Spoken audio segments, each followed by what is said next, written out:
আমি এসেছি খালি হাতে, আমাকে যেতে হবে খালি হাতে। এ বাবনদা, আমি এসেছি খালি হাতে, আমাকে যেতে হবে খালি হাতে। শুধু এই মায়ার বাঁধনে পড়ে আমার করে নিজেদেরকে নিজেরা শেষ করে ফেলছি। তাই গানের ভাষায় বলছেন,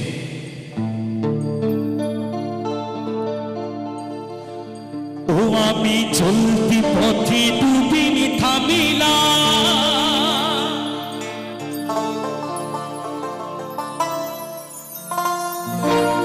আরে ভালোবাসার মালা খানি গলে পড়িলাম আমি, গলে পড়িলাম।